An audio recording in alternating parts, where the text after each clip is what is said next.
ക്രിസ്തുവിലുള്ള പ്രിയപ്പെട്ട സഹോദരി സഹോദരന്മാരെ, ഇന്നത്തെ ദൈവവചനം വിശുദ്ധ യോഹന്നാൻ എഴുതിയ സുവിശേഷം 21-ാം അധ്യായം 20 മുതൽ 25 വരെയുള്ള വാക്യങ്ങൾ. പത്രോസ് തിരിഞ്ഞു നോക്കിയപ്പോൾ യേശു സ്നേഹിച്ചിരുന്ന ആ ശിഷ്യൻ പിന്നാലെ വരുന്നത് കണ്ടു. ഇവനാണ് അത്താഴ സമയത്ത് യേശുവിൻ്റെ വക്ഷസ്സിൽ ചാരിക്കിടന്നുകൊണ്ട്, കർത്താവേ, ആരാണ് നിന്നെ ഒറ്റുകൊടുക്കാൻ പോകുന്നത് എന്ന് ചോദിച്ചത്. അവനെ കണ്ടപ്പോൾ പത്രോസ് യേശുവിനോട് ചോദിച്ചു, കർത്താവേ, ഇവൻ്റെ കാര്യം എന്ത്? യേശു പറഞ്ഞു, ഞാൻ വരുന്നതുവരെ ഇവൻ ജീവിച്ചിരിക്കണമെന്ന് എൻ്റെ ഹിതമെങ്കിൽ നിനക്കെന്ത്? നീ എന്നെ അനുഗമിക്കുക. ആ ശിഷ്യൻ മരിക്കുകയില്ല എന്ന ഒരു സംസാരം സഹോദരരുടെ ഇടയിൽ പരന്നു. എന്നാൽ അവൻ മരിക്കുകയില്ല എന്നല്ല യേശു പറഞ്ഞത്. പ്രത്യുത, ഞാൻ വരുന്നതുവരെ അവൻ ജീവിച്ചിരിക്കണമെന്നാണ് എൻ്റെ ഹിതമെങ്കിൽ നിനക്കെന്ത് എന്നാണ്. ഈ ശിഷ്യൻ തന്നെയാണ് ഈ കാര്യങ്ങൾക്ക് സാക്ഷ്യം നൽകുന്നതും ഇവ എഴുതിയതും. അവൻ്റെ സാക്ഷ്യം സത്യമാണെന്ന് നമ്മൾക്കറിയാം. യേശു ചെയ്ത മറ്റു പല കാര്യങ്ങളും ഉണ്ട്. അതെല്ലാം എഴുതിയിരുന്നെങ്കിൽ ആ ഗ്രന്ഥങ്ങൾ ഉൾക്കൊള്ളാൻ ലോകത്തിന് തന്നെ സാധിക്കാതെ വരുമെന്നാണ് എനിക്ക് തോന്നുന്നത്. നമ്മുടെ കർത്താവായ യേശു മിശിഹായ്ക്കും സ്തുതി. ക്രിസ്തുവിലുള്ള പ്രിയപ്പെട്ട സഹോദരി സഹോദരന്മാരെ, ഇന്നത്തെ സുവിശേഷ ഭാഗത്തിൽ പത്രോസിൻ്റെ പുനഃസ്ഥാപനത്തിൻ്റെ പശ്ചാത്തലത്തിൽ പത്രോസും യേശുവും തമ്മിലുള്ള ഒരു കൗതുകരമായ ഇടപെടൽ നാം കാണുന്നു. അവർ കരയിലൂടെ നടക്കുമ്പോൾ പത്രോസ് തിരിഞ്ഞ് യോഹന്നാൻ അവരെ പിന്തുടരുന്നത് കാണുന്നു.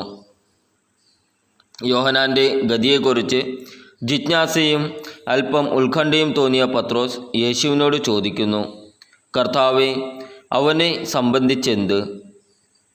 യേശുവിൻ്റെ പ്രതികരണം അഗാധവും ചൂണ്ടിക്കാണിക്കുന്നതുമാണ്.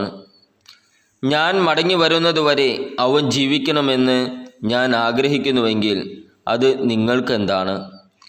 നീ എന്നെ അനുഗമിക്കണം. ഈ നിമിഷം നമുക്ക് ഓരോരുത്തർക്കും ഒരു സുപ്രധാന പാഠം ഉൾക്കൊള്ളുന്നു. പലപ്പോഴും നാം ചുറ്റും നോക്കുന്നതും നമ്മുടെ യാത്രയെ മറ്റുള്ളവരുമായി താരതമ്യം ചെയ്യുന്നതും അനുഗ്രഹങ്ങളുടെയും വെല്ലുവിളികളുടെയും വിതരണത്തിലെ നീതിയെക്കുറിച്ചോ സന്തുലിതാവസ്ഥയെക്കുറിച്ചോ ആശ്ചര്യപ്പെടുന്നു. എന്നിരുന്നാലും പത്രോസിനുള്ള യേശുവിൻ്റെ മറുപടി നമ്മുടെ ശ്രദ്ധയെ താരതമ്യത്തിൽ നിന്ന് ദൗത്യത്തിലേക്കും മറ്റുള്ളവരിൽ നിന്ന് സ്വയം പ്രതിഫലനത്തിലേക്കും തിരിച്ചുവിടുന്നു. നമ്മുടെ ആത്മീയ യാത്രയുടെ വ്യക്തിപരമായ സ്വഭാവത്തെ യേശു ഊന്നി പറയുന്നു. മറ്റുള്ളവർ സഞ്ചരിക്കുന്ന വഴികളല്ല, മറിച്ച് നമ്മൾ എത്രമാത്രം വിശ്വസ്തയോടെയാണ് നമ്മൾ സഞ്ചരിക്കുന്നത് എന്നതായിരിക്കണം നമ്മുടെ പ്രാഥമിക പരിഗണനയെന്ന് അദ്ദേഹത്തിൻ്റെ വാക്കുകൾ നമ്മെ ഓർമ്മിപ്പിക്കുന്നു.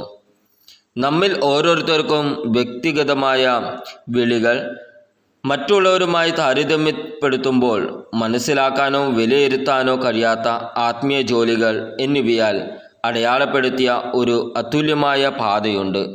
കൂടാതെ യോഹന്നാൻ തൻ്റെ സാക്ഷ്യത്തിൻ്റെ സത്യത്തെ സ്ഥിരീകരിക്കുകയും യേശുവിൻ്റെ കൃതികളുടെ വിശാലതയെക്കുറിച്ച് സൂചന നൽകുകയും ചെയ്യുന്നതോടെ ഇന്നത്തെ വചനം അവസാനിക്കുന്നു.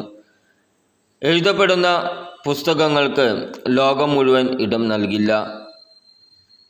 ഈ ഹൈപ്പർബോളിക് പ്രസ്താവന യേശുവിൻ്റെ ശുശ്രൂഷയുടെ അഗാധമായ സ്വാധീനത്തെ അടിവരയിടുക മാത്രമല്ല, ദൈവം നമുക്കായി കരുതി വച്ചിരിക്കുന്ന അതിരുകളില്ലാത്ത സാധ്യതകളിൽ ആശ്ചര്യപ്പെടാൻ നമ്മെ പ്രോത്സാഹിപ്പിക്കുകയും ചെയ്യുന്നു. നമ്മൾ കാണുന്നതും അറിയുന്നതും ഉള്ളതിൻ്റെയും എന്തായിരിക്കാം എന്നതിൻ്റെയും ഒരു ഭാഗം മാത്രമെന്ന ഓർമ്മപ്പെടുത്തലായി ഇത് പ്രവർത്തിക്കുന്നു. നിങ്ങളുടെ സ്വന്തം ആത്മീയ യാത്രയിൽ ശ്രദ്ധ കേന്ദ്രീകരിക്കാനും ദൈവത്തിൻ്റെ വിശാലമായ അദൃശ്യമായ പ്രവർത്തികളിൽ വിശ്വസിക്കാനും അവൻ നമുക്ക് വേണ്ടി ഒരുക്കിയ അതുല്യമായ പാത സ്വീകരിക്കാനും ഇന്നത്തെ വചനം നമ്മെ പ്രചോദിപ്പിക്കട്ടെ. അങ്ങനെ ചെയ്യുന്നതിലൂടെ നമ്മുടെ ജീവിതത്തിനായുള്ള അവൻ്റെ പദ്ധതിയും ലക്ഷ്യത്തെയും നാം മാനിക്കുന്നു. ഇത് പൂർണ്ണമായും കൂടുതൽ അർത്ഥവത്തമായ ആത്മീയ അനുഭവത്തിലേക്ക് നയിക്കുന്നു.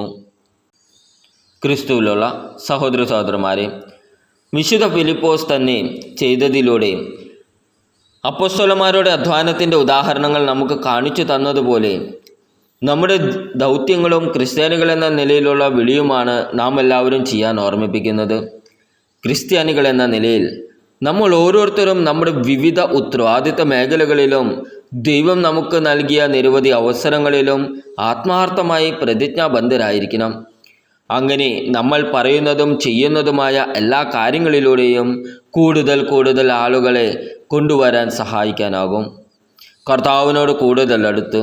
അതുപോലെ നമ്മുടെ പ്രവൃത്തികളും വാക്കുകളും ഇടപെടലുകളും മറ്റുള്ളവരെ കർത്താവിലേക്ക് വരുന്നതിൽ നിന്ന് തടയാൻ കഴിയുന്ന അപകീർത്തികളിലേക്ക് നയിക്കാൻ കഴിയില്ല.